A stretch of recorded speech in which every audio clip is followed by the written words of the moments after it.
तर पहा विद्यार्थी मित्र, पाठीमागच्या व्हिडिओमध्ये आपण लंग्सपर्यंत आलेलो होतो. आज आपण लंग्स ह्या भागाला सुरुवात करतो आहे. महत्त्वपूर्ण भाग घेतो आहे पण लंग्स म्हणजे आपण फुफ्फुसे असं म्हणतो.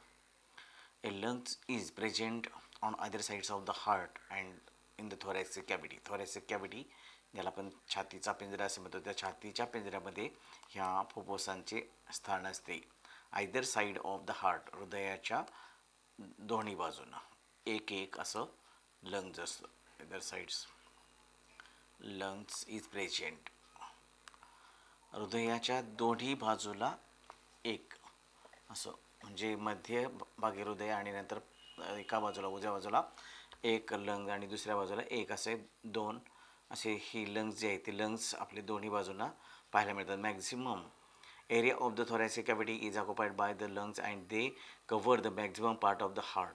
मग तिथे ते काय करतं, हे लंग्स जे आहे ते लंग्स म्हणजेच आपले फुफ्फुसे आपल्या हृदयाचा बहुतांशी भाग जे आहे ते काय करतात, कव्हर करत असतात, म्हणजे त्याच्यावरती आच्छादन करत असतात, की ज्याच्यामुळे त्याला संरक्षण पण मिळते आणि त्याचे सुरक्षित राहते. त्याच्यानंतर पुढे maximum area of the thoracic cavity is occupied. तिथे थोरॅसिक कॅव्हिटी जे आपल्या छातीचा बहुतांशी भाग जो आहे तो तिथे काय केला जातं, व्याप्त केला जातो. कशाने व्याप्त केला जातो, तो फुफ्फुसांनी व्याप्त केला जातो. म्हणजेच काय, आपल्या छातीच्या पिंजऱ्यामध्ये आपले लंग्स जे आहे ते लंग्स पिंजऱ्यामध्ये असतात आणि त्याच्या आतमध्ये म्हणजे लंग्सच्या दोन्ही बाजूंच्या मध्ये दरम्यान दोन्ही लंग्सच्या मध्यभागी काय असते, हार्ट असते, म्हणजे त्याला आपण हृदय असं म्हणतो. Each lung has a double layer covering. तर प्रत्येक लंग्सला डबल लेअर कवरिंग असतं, म्हणजे दुहेरी आवरण असते, दुहेरी आवरणाने बनलेले असते. त्याच्यानंतर पुढे it is called as a pleura. त्याला आपण काय म्हणतो, प्ल्युरा असे म्हणतो.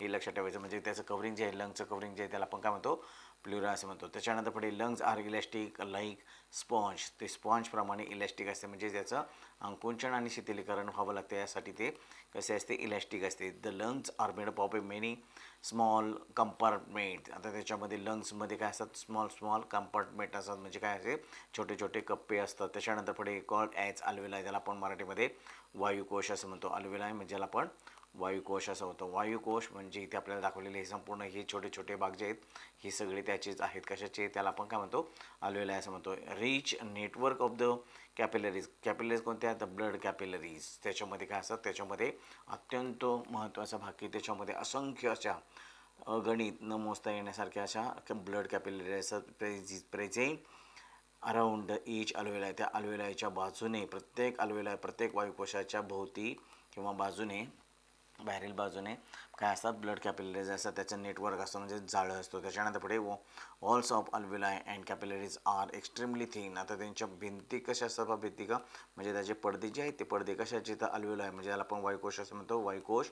आणि नंतर दुसरा घेतला आहे कॅपिलरीज, म्हणजे ब्लड कॅपिलरीज. यांच्या ज्या काही पडदे जे असतात ते पडदे कसे असतात, एकदम पातळ असतात, थिन असतात. आणि त्यामुळे काय होतं, आता थिन असण्यापाठीमागचं कारण की त्याच्यामध्ये exchange of gases take place. तिथे काय होतं असं पहा, gases exchange can easily take place across the thin walls. की त्या सहज पडद्यांमधून सहजपणे गॅसियस एक्सचेंज व्हावं लागतं, म्हणजे वायूंची देवाणघेवाण व्हावी लागते. कार्बन डायऑक्साईड अँड ऑक्सिजन ते जे काय आहे दोन्ही वायूंची तिथे एक्सचेंज होत असते, म्हणजे आदला बदल होत असते. As the large number of अल्वेलाय is present in the lungs, larger surface is available for gaseous exchange.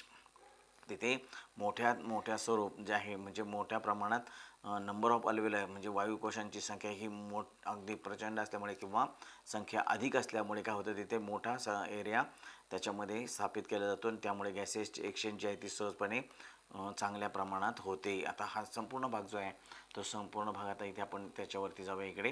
इथे आपल्याला ही जी डायग्राम दिली आहे त्या डायग्रामच्या संदर्भात पाहूया. इथे पहिला भाग जर आपण विचारात घेतला तर त्या भागामध्ये आपल्याला पाहायला मिळणार आहे की ते या ठिकाणी आपल्याला लंग्स पाहायला मिळणार आहे. पाहता ही इथे आपल्याला दाखवलेला संपूर्ण हा जो भाग जो आहे हा ह्या बाजूचा एक लंग्स आणि त्याच्यानंतर ह्या बाजूने एक लंग, असं दोन लंग्स आपल्याला इथे म्हणजे दोन्ही उजव्या बाजूला आणि डाव्या बाजूला असे लंग्स पाहायला मिळणार आहेत. त्याच्यानंतर याच्या आतमध्ये असलेला एकूण जे काय ट्रॅकिया जे आहे ती ट्रॅकिया काय होते, छातीच्या पिंजऱ्यात आल्यानंतर पुढे ती काय होते, डिवाईड होते. आणि डिवाईड झाल्यानंतर ती एक उजव्या बाजूला आणि एक डाव्या बाजूला अशा पद्धतीने आपल्याला गेलेले पाहायला मिळतात. मग इथे काय होतं, ही हवा जी आहे ती हवा इथे आतमध्ये प्रवेश होतो. म्हणजे ज्यावेळेला आपण इन्स्पिरेशन करतो त्यावेळेला ती हवा आतमध्ये येते. त्याच वेळेला इथे काय दिलं आपल्याला, ह्या ज्या काही लंग्समध्ये ज्या ट्रॅकिया आल्या त्या ट्रॅकियाचं रूपांतर कशामध्ये होतं, तर ब्रॉन्किओल्समध्ये होतो. ब्रॉन्किओल्समध्ये म्हणजे ज्याला आपण काय म्हणतो, श्वसनिका असं म्हणतो. त्याच्यानंतर पुढे इथे तुम्हाला ठिकठिकाणी अल्व्हेओलाई दिसणार आहेत. आता अल्व्हेओलाई कसे असतात, तर इथे प्रत्येक एका एका भागाला असे तुम्हाला ठिकठिकाणी असे वायुकोश पाहायला मिळणार आहे, त्याला आपण अल्व्हेओलाई असे म्हणतो. आणि हे अल्व्हेओलाई कशासाठी असतं, तर त्या अल्व्हेओलायमध्ये त्याच्या भित्तिका अतिशय थिन असतात, पातळ असतात की आणि त्याच्याचबरोबर त्या अल्व्हेओलायच्या बाजूने काय असतं, ब्लड कॅपिलरीचं नेटवर्क असतं. Network of blood capillaries are present on the surface of the alveoli. इथे हे लक्षात घ्या, अत्यंत महत्त्वपूर्ण आहे. आणि नंतर पुढे काय होतं, मग या अशा प्रकारच्या संपूर्ण ती लंगची जागा जी आहे ती काय केली जाते, अल्व्हेओलायने व्याप्त केली जाते. आणि व्याप्त केल्यामुळे अधिकाधिक exchange of gases takes place in the alveoli, that is carbon dioxide and oxygen. तिथे काय होतं, मग तिथे कार्बन डायऑक्साईड आणि ऑक्सिजन यांची काय देवाणघेवाण होते. आणि ती देवाणघेवाण होण्यासाठी इथे संपूर्ण अशा प्रकारच्या ह्या अल्व्हेओलायचं साम्राज्य जे ते अधिक मोठ्या प्रमाणात आपल्याला इथे पाहायला मिळते. त्याच्यानंतर पुढे डायफ्रॅमच्या बाबतीत बोलत होतो आपण. सुरुवातीला डायफ्रॅम जो सांगितला आपल्याला तो कसा आहे, तर डायफ्रॅम हा वक्ष आणि उदर याच्यामध्ये बसलेला असतो. म्हणजे मधला पट्टा जो आहे, थोरेसिक कॅव्हिटी आणि ॲबडॉमिनल कॅव्हिटी, ही जो भाग जो आहे हा संपूर्ण इथे या ठिकाणी आपल्याला हा जो तांबूस रंगाचा भाग दाखवलेला आहे तो डायफ्रॅमचा आहे. डायफ्रॅम म्हणजे त्याला आपण काय म्हणतो, मध्यपटल असे म्हणतो. म्हणजे वक्ष आणि उदर, हा वक्ष म्हणजे छातीचा भाग जो आहे तो छातीचा भाग आणि पोटाची पोकळी, असे वक्ष आणि उदर म्हणजेच छातीचा पिंजरा आणि पोटाची असा भाग जो आहे तर त्याच्यामध्ये मध्यभागी हा डायफ्रॅम असतो. डायफ्रॅम जो आहे तो डायफ्रॅम काय होत असतो, त्याच्यामध्ये डायफ्रॅमचं कार्य एकदा तो वरच्या बाजूला ढकलला जातो तर एकदा खालच्या बाजूला ढकलला जातो. तो इलेस्टिक असतो आणि त्याच्यामुळे त्याचं डायफ्रॅमचं वर जाणं आणि खाली येणं, वर जाणं, अप अँड डाऊन मोशनमध्ये त्याची जी काय मुवमेंट होते त्या मुवमेंटमुळे इथे फुफ्फुसांमध्ये आपल्याला काय होते, हवा आतमध्ये घेतली जाते. इन्स्पिरेशन होताना काय होतं की हा डायफ्रॅम जो आहे तो खालच्या बाजूला सरकला जातो आणि ज्या वेळेला एक्सपिरेशन होतं त्यावेळेला हा वरच्या बाजूला सरकला जातो. म्हणजे वरच्या बाजूला सरकल्यामुळे काय होतं, pressure goes on increasing on the lungs. त्या लंग्सवरती काय होतं, प्रेशर इन्क्रीज होतो आणि त्यामुळे लंग्समध्ये असलेली जी काय हवा जी आहे ती बाहेर टाकली जाते. त्याच्यातून कार्बन डायऑक्साईड बाहेर टाकला जातो. कार्बन डायऑक्साईड आणि पाण्याची वाफ बाहेर टाकली जाते. आणि ज्या वेळेला जो डायफ्रॅम जो आहे तो डायफ्रॅम काय केला जातो, खाली घेतला जातो, त्यावेळेला नाकाद्वारे जी काय हवा जी आहे ती सरळ हवा आतमध्ये घेतली जाते. त्याला आपण काय म्हणतो, इन्स्पिरेशन असे म्हणतो. मग ती जी काय हवा जी आहे ती ऑक्सिजन म्हणूया आपण. आता त्याला डायरेक्ट हवा म्हटल्यानंतर त्याच्यामध्ये सगळे घटक आलेत आणि मग त्यातला ऑक्सिजन जो आहे तो ऑक्सिजन इथे ह्या जे काही अल्व्हेओलाई जे आहेत अशा प्रकारचे अल्व्हेओलाई ह्या बाजूला देखील असतात, हे पण लक्षात घ्या. असे अल्व्हेओलाई जे आहे त्या अल्व्हेओलाईमध्ये काय होतं, कार्बन डायऑक्साईड आणि ऑक्सिजनची देवाणघेवाण होते. ऑक्सिजन त्याच्यामध्ये काढून घेतला जातो आणि कार्बन डायऑक्साईड वरती एक्सपेड आउट केला जातो, म्हणजे एक्सपिरेशन केलं जातं. अशी एकूण क्रिया जी आहे ती आपल्याला इथे घडताना पाहायला मिळते. त्याच्यानंतर आता पुढच्या भागाकडे जाऊया आपण.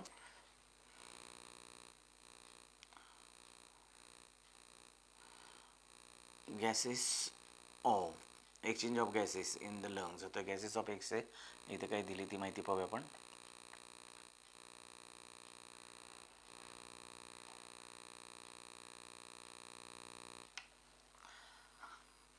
पुढच्या भागाकडे आपण exchange of gases in lungs. आता लंग्समध्ये होणारे एक्सचेंज म्हणजे वायूंची देवाणघेवाण, कार्बन डायऑक्साईड आणि ऑक्सिजन यांची देवाणघेवाण लंग्समध्ये कशी होते, अदलाबदल कशी होते ते आपण इथे पाहणार आहोत. Gases exchange occurs in continuously while the blood is circulating around the alveoli. त्या अल्व्हेओलाई जे आहे त्या वायुकोश त्याला आपण म्हटलं, त्या वायुकोशांच्या बाजूने असलेले जे काही ब्लड कॅपिलरी जे आहेत त्या ब्लड कॅपिलरीजमधून होणारे रक्त जे आहे सर्क्युलेटिंग होणारं ब्लड जे आहे त्याच्यामुळे त्यातून काय होते, ऑक्सिजनची कंटिन्युअसली देवाणघेवाण होत असते. ऑक्सिजन आणि कार्बन डायऑक्साईड यांची देवाणघेवाण होत असते. ही सतत राहणारी प्रक्रिया आहे. And iron containing protein haemoglobin. Iron containing इथे ही जी लाईन जी आहे ती फिलिंग द ब्लँकसाठी अत्यंत महत्त्वाची. Iron containing haemoglobin present in RBCs अत्यंत महत्त्वाची लाईन, हे लक्षात ठेवायचं. आता मी पुन्हा त्याला अंडरलाईन देखील करतो, ही नीट लक्षात घ्या.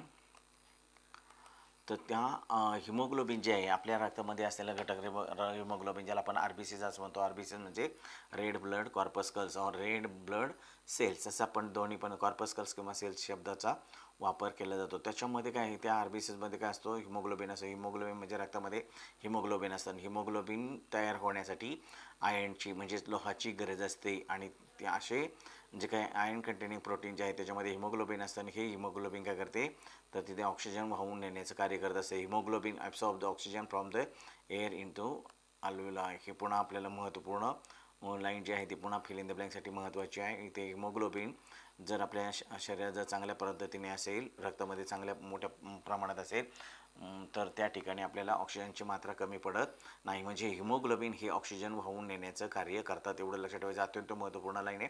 सायमल्टेनियसली तिथे काय होतं पहा, त्याच्याबरोबर simultaneously carbon dioxide and water vapour move from the blood to the अल्व्हेओलाई.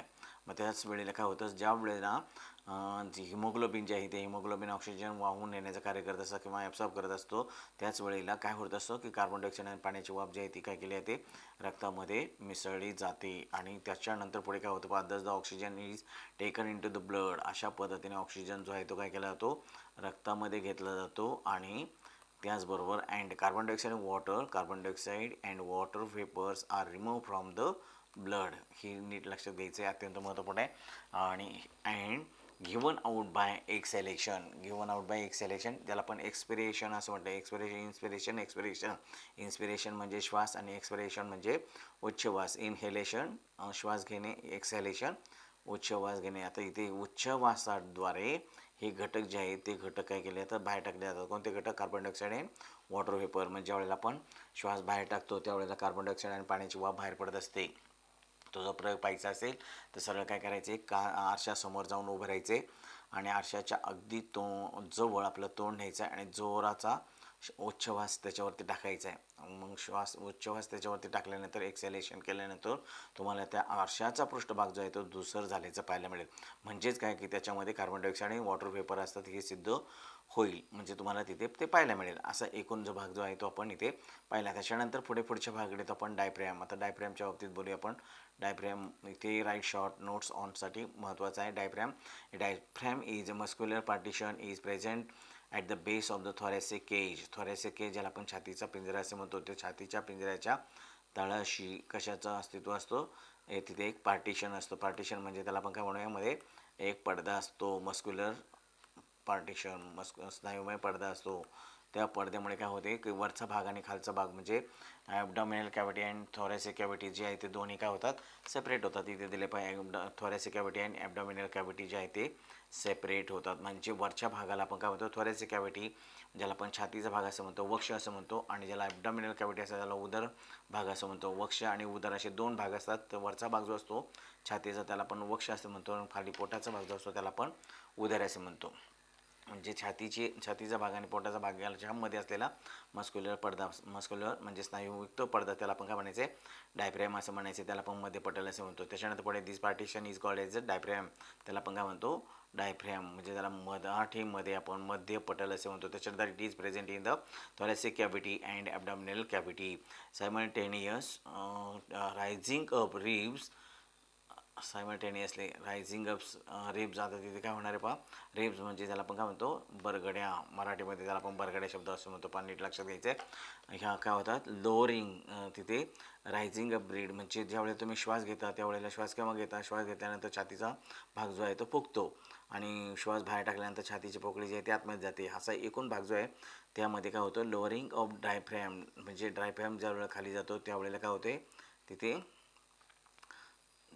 Diaphragm खाली जातो. म्हणजे लोअरिंग ऑफ डायफ्रॅम त्यावेळेला काय होतं, डिग्रीज इन प्रेशर. तिथे छातीच्या पिंजऱ्यामध्ये प्रेशर जो आहे तो काय होतो, डिग्रीज होतो. म्हणजे छातीच्या पोकळीमध्ये प्रेशर कमी झाल्यामुळे लंग्समध्ये काय झाले, हवा आतमध्ये घेतली जाते. Due to this the air moves in to the lungs. आणि त्यामुळे काय होते, हवा जी आहे ती लंग्समध्ये घेतली जाते थ्रू नोज. नाकाद्वारे ती हवा आतमध्ये घेतली जाते. म्हणजे आपण श्वास आणि उच्छ्वासाचं जो करतो ना नाकाद्वारे, त्याला तुम्ही आता आपण दुसरा योगाचा भाग करतो आपण त्याच्यामध्ये प्राणायाम वगैरे योगासनं जी करतो ना त्याच्यामध्ये प्राणायाम करतो प्राणायामामध्ये आपण काय करतो, अनुलोम विलोम करत असतो. त्यावेळेला एका नाकपुडीने हवा आतमध्ये घेणे, दुसऱ्या नाकपुडीने हवा बाहेर सोडणे. म्हणजे ज्यावेळेला आपण श्वास आतमध्ये घेत असतो त्यावेळेला आपला छातीचा भाग जो आहे तो फुगतो, छाती फुगते. आणि ज्यावेळेला आपण श्वास बाहेर टाकतो त्यावेळेला छाती खाली जाते. असा एकूण भाग जो आहे तो कशामुळे होत असतो, तो हा डायफ्रॅम जो आहे तो त्याच्यामुळे होत असतो.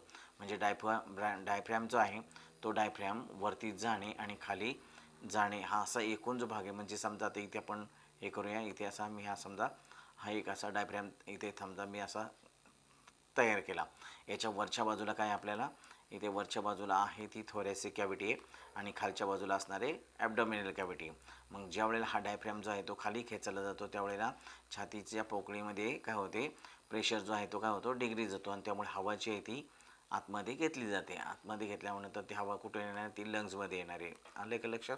आणि नंतर ज्या वेळेला आपण डायफ्रॅम जो आहे तो असा वरच्या बाजूला आपण ढकलतो त्यावेळेला मात्र इथे प्रेशर जो आहे तो इन्क्रीज होतो आणि त्यामुळे त्या दाबामुळे लंग्सवरती दाब पडतो आणि त्यामुळे ती हवा जी आहे ती काय केली जाते, नाकाद्वारे बाहेर टाकली जाते. असा एकूण प्रक्रियेचा भाग जो आहे तो प्रक्रियेच्या भागामध्ये डायफ्रॅमचं हे महत्त्वपूर्ण कार्य आहे. म्हणजेच श्वसनासाठी डायफ्रॅमची आवश्यकता असते. त्याच्यानंतर पुढे due to this the air moves in to the lungs and through the nose when the ribs return to the original position. आता रिब्स पुन्हा काय येणार आहे, पाठीमागे येणार, म्हणजे छातीच्या बरगड्या किंवा जागेवर येणार. ज्यावेळेला आपण श्वास जो आहे तो मोकळा केलेला असेल त्यावेळेला diaphragm rises up and the pressure on the lungs increases. मग ज्यावेळेला डायफ्रॅम जो आहे ना, आत्ता सांगितल्याप्रमाणे डायफ्रॅम जो काय होतो तो वरती जातो. म्हणजे डायफ्रॅम रायजेस अप होतो म्हणजेच वरच्या दिशेला जातो. त्यावेळेला काय होतं, प्रेशर काय होतो, इन्क्रीज होतो आणि लंग्सवरती प्रेशर इन्क्रीज झाल्यामुळे due to this the air moves out, की त्यामुळे काय होतं, हवा जी आहे ती नाकाद्वारे बाहेर टाकली जाते. The continuous upward and downward movements of the diaphragm is necessary for to bring about the breathing. म्हणजे संपूर्ण सर्क्युलेशन नीट होण्यासाठी, म्हणजे काय सर्क्युलेशन म्हणण्यापेक्षा रेस्पिरेशन प्रोसेस नीट घडून येण्यासाठी आपल्याला काय करावं लागते, इथे कंटिन्युअस ही प्रोसेस चालू ठेवावी लागते. कशाची, continuous process of the diaphragm, त्याचीच अपवर्ड अँड डाऊनवर्ड मुवमेंट आपल्याला कंटिन्युअसली चालू ठेवावी लागते. अशी एकूण प्रक्रिया जी आहे ती प्रक्रिया आपल्याला रेस्पिरेशन होताना घडून येते. त्याच्यानंतरचा पुढचा भाग जो आहे तो आपण पुढच्या व्हिडिओमध्ये पाहणार आहोत. आज आपण इथे थांबूया. धन्यवाद.